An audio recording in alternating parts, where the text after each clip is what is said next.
Okay, finally, a man who I have huge respect for.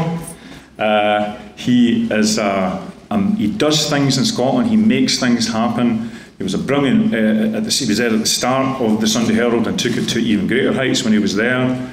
He seized the moment and started the National, totally going against the commercial and cultural trends of newspaper buying. So we now have one extra newspaper in Scotland. Again, we're exceptional in many ways, but that's sort of a sign of it. And if anybody can give us insights about how to deal with lunchtime will booze and his various strategies, it is this man. It's Richard Walker.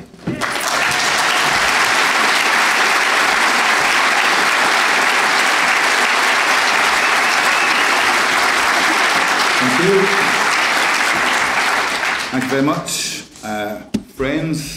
I'm calling you that at the beginning of the speech, because I'm not sure it's going to be accurate at the end, because talking about the media is always a poison chalice, particularly to a room full of yes activists. Actually, when I started this speech, and there is at least a part of it being a plea for understanding of poor, misunderstood journalists under attack from all sides, implying an essentially noble trade. That defence isn't needed now, thanks to Donald Trump and Meryl Streep, who have combined somehow to make journalists the hero of the hour. Proof for some of you, I guess, that not only do we live in a post-truth age, we live in a post-sanity one as well. Trump's astonishing attack on a reporter sparked Meryl Streep's robust and inspirational defence of journalism, and suddenly the press stands for truth and justice. W, T, and indeed F.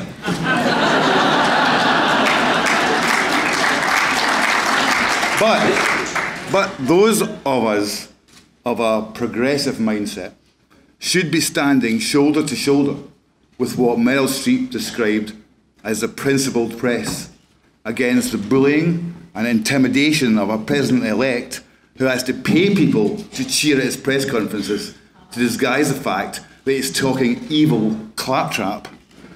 Let's remember the brave journalism which has played a crucial role in supporting mass movements and in particular independence movements all over the world. During India's War of Independence in 1857, in Catalonia, where although the Spanish media is largely resistant to Catalonian independence, within Catalonia itself there are many newspapers, including La Vanguardia and Ara, who support it. Other independence movements in Europe and beyond have gained support from different media organisations and platforms, but not here, not in Scotland, where, until the Sunday Herald came out in favour of a yes vote in 2014, not one Scottish newspaper supported the principle of independence. And here, where 2 years after the National launched, it remains the only daily newspaper to back independence. All the others have either been on the fence or opposed to it, and expressed that view on a sliding scale of vitriol. And no prizes for guessing which are the upper end of that scale. Journalists are viewed with varying degrees of hostility by many members of those within the Yes movement.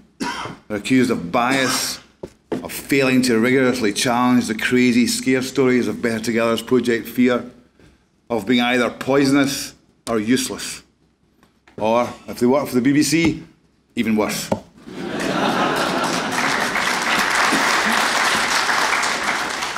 Journalists might be highly regarded by Meryl Streep. They might be respected by independence supporters in Spain and India and Catalonia and Quebec. But to say they've never been seen as heroes by Scotland's Yes movement would be something of an understatement. So why is Scotland so different from other countries in the world?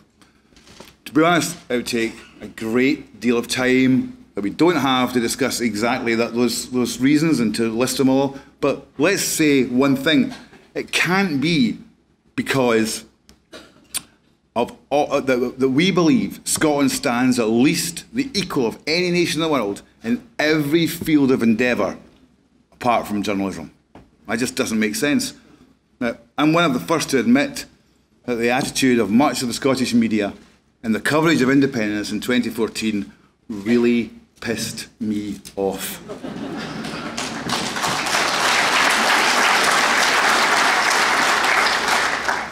At one stage, I vowed I would not be held responsible for my actions. If one more media commentator had described the National as McPravda, if one more hack had suggested that support for independence somehow tainted the noble art of journalism, whereas opposition to it was a sign of principled bravery. But the truth of the matter is that Scotland has some excellent journalists. Some of them support independence, some of them don't. Some of them are open to persuasion. Call me stupid, but I suggest that we try to persuade them. Not just persuade them that independence is the right future for Scotland, which it is, but persuade them that support for independence doesn't undermine the practice of journalism. Just like it didn't undermine the practice of journalism in Catalonia, it doesn't in Quebec, it didn't in India. We need to adopt a new approach to journalists, particularly those we disagree with. I can stand here today and list a litany of their so-called sins. And some of you would cheer and we'd all feel self-righteous. But I've been asked today to speak today on what we can do about the media and when the starting whistle is blown in IndyRef 2. That assumes a number of things. Certainly assumes that we actually want to do something about the media, that in this age of multiple platforms, of blogs and websites and social media, that having a fair representation of the case for independence in mainstream media can actually change minds. And secondly, it assumes that there's something that was wrong with the mainstream media is capable of being fixed. So although I think there were some serious failings in the referendum coverage by some newspapers and by the BBC in the run-up to September 2014, it's not really going to help matters to pick over those issues again and again. If we want those journalists to change their attitude to us, then we have to change our attitude to them. That ball is in our court. It seems to me that we've got a choice. We can denounce individual journalists for perceived failings. We can demand that they're sacked.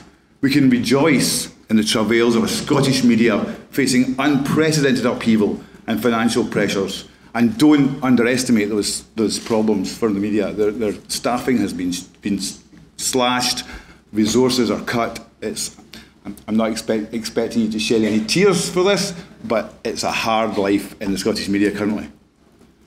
But if we continue to berate them, what we will do will be alienate the vast majority of Scottish reporters and pretty much guarantee that the next independence referendum will be beset by the same media problems as the last one. Alternatively, we can move on from the problems of 2014 and attempt to negotiate a new relationship with what Meryl Streep called the principled press. Even I'm not so blinkered to the media's feelings as to think that the phrase principled press applies to all newspapers in Scotland. But there are some newspapers and some journalists who will never be fair or balanced, who will never see independence as anything other than a disaster waiting to happen, or to see their job as to stop it.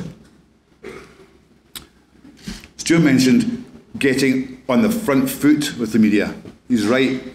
One of the problems we found in the coverage of the independence referendum in 2014 was that Better Together were very often able to seize the agenda with, admittedly, crazy stories with Project Fear. But to try and counter them was difficult, and yes, Scotland sometimes didn't proactively answer them and proactively set the agenda.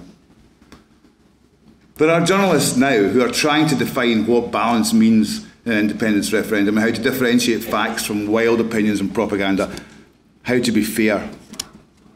If the run-up to independence IndyRef 2 is about building bridges, and it should be, let's build bridges with journalists.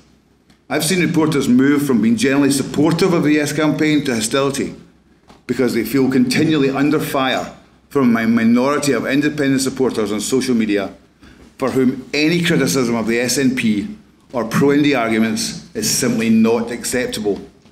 Now, we owe a huge debt to the SNP.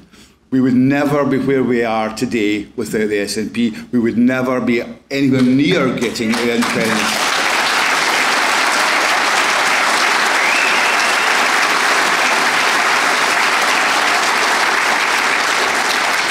If we achieve independence, and I believe we will, it will be largely down to their efforts.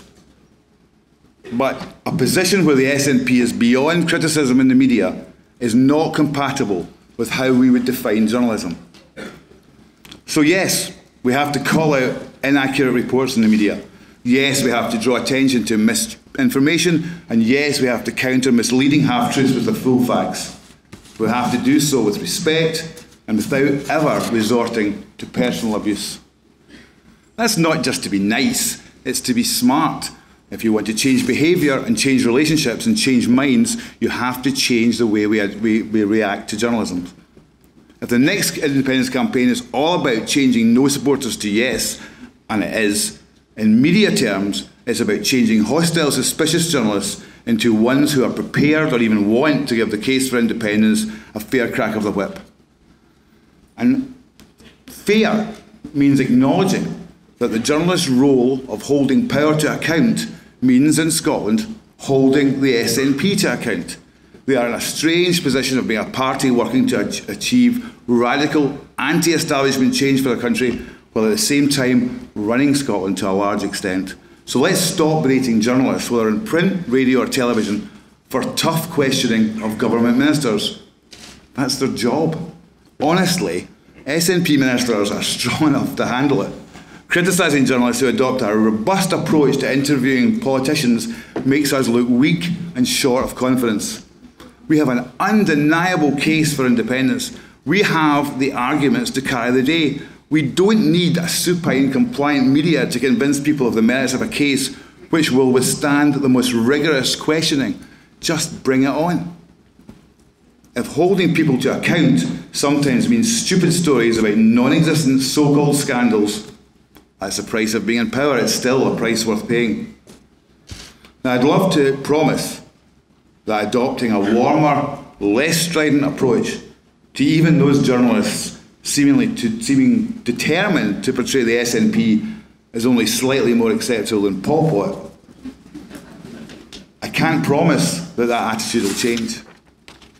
In the words of a 21st century prophet, haters got to hate, hate, hate.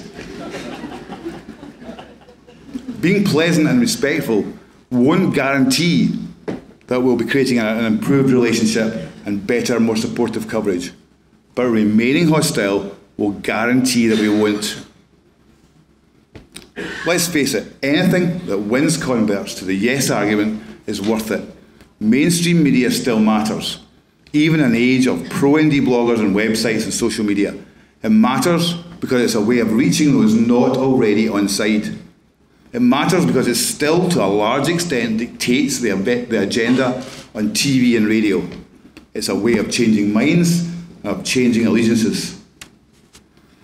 I'm still not sure why there's only one Scottish Sunday newspaper and only one daily Scottish newspaper which support independence. When the Sunday Herald came out in favour of the yes vote in 2014, and when the National launched after the referendum itself later that year, both papers were overwhelmed by the support and affection expressed on social media and in many phone calls to our offices by yes members. I mean, still in the National, in the afternoon, the phone can ring at a random time, we'll pick up the phone, and people will just be phoning us to thank us for existing. I've worked in very many papers, you've got to trust me. That does not happen in any other newspaper I've ever worked for. So I know I speak for many of those who still work on those newspapers when I say that we will forever remember those kind words. But the reaction was not all supportive. Unionists howled predictable accusations that we were nothing more than a McPravda, suggesting that support for independence somehow tainted our journalism in a way that support for status quo did not. But somewhat less predictably was some of the criticism thrown our way by those who shared our belief that Scotland should be in charge of its own destiny. I remember in the run-up to the election of 2015, seeing the Sunday Herald on social media coming under fire for allegedly suggesting that Nicola Sturgeon was the new Margaret Thatcher. How had we done that? We had printed a picture of Nicola Sturgeon wearing a jacket which was the same shade of blue as one once worn by Margaret Thatcher. The National has recently been accused of undermining the SNP campaign to win control of Scottish councils by reporting that they were likely to succeed. That seemingly is our attempt to persuade voters to stay indoors and not go to the polls, and thereby aiding the election campaign of Labour. The National, the Sunday Herald, Bella Caledonia and Common Space all came under fire during the Holyrood election campaign for the sin of giving space to pro-indie parties such as Rise and the Greens, because that we were accused of allegedly encouraging voters to give their second votes to those parties and therefore eroding the SNP majority in the SNP Parliament. This is a movement. This is a wide, diverse movement. We have to support every part of that movement.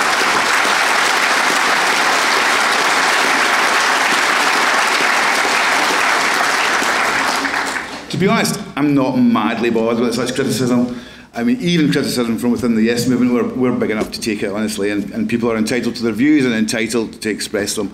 But people outside our movement, when they look at that, they're thinking, what do people need to do to be accepted by some elements within the Yes movement? If our newspaper managements look at it and say, right, if we support independence, we're still going to get these people attacking us. We're risking alienating our pro-union readers, and there's no guarantee that pro-yes readers are going to come to us. It's not great encouragement to litter social media with accusations that the only two indie supporters in mainstream media are actually fifth columnists who tell their readers to vote SNP but really mean vote anybody but the SNP. Newspapers are a business. They are not going to support independence if they're going to lose readers. But let's realise also the importance of nurturing the pro-indie media we have. Let's make sure the National reaches its sales potential. Let's make sure that Common Space can continue to provide a healthy alternative to traditional news sources. Let's do everything we can to help Bella Caledonia flourish in the future. Let's do so not just because we're all one movement and we should support one another, although we are and we should. Let's do so not just because it's the right thing to do, although it is most definitely the right thing to do.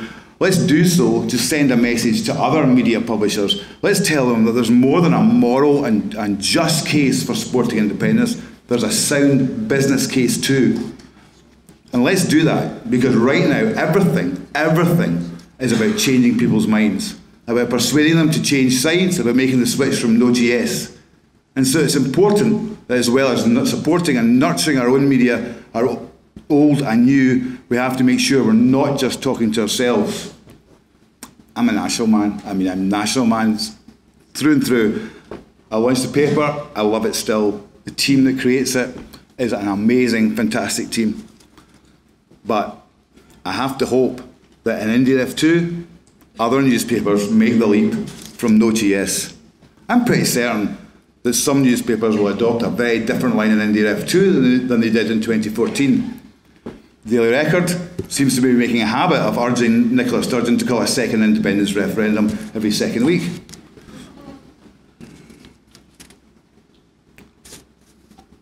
As I said, I'm not ashamed of my love of the National, and this is probably an appropriate time to plug the free keyrings it's giving away. The free 7-day digital subscription service it's offering you, and urging you to do that, because it's important to me and it's important to this movement that the National succeeds. But if another newspaper joins our side, I'd swallow hard and I'd welcome it on side. Because when it comes to changing sides to yes, whether it's individual voters or Scottish media companies, there's no room for resentments at decisions made in 2014. There's no room for I told you so's and what took you so longs. There's only one thing that's necessary, and that's the warm hand of friendship. That's a huge challenge, and I know that this movement, this great, open, hugely invigorating movement, will rise to it. Thank you very much.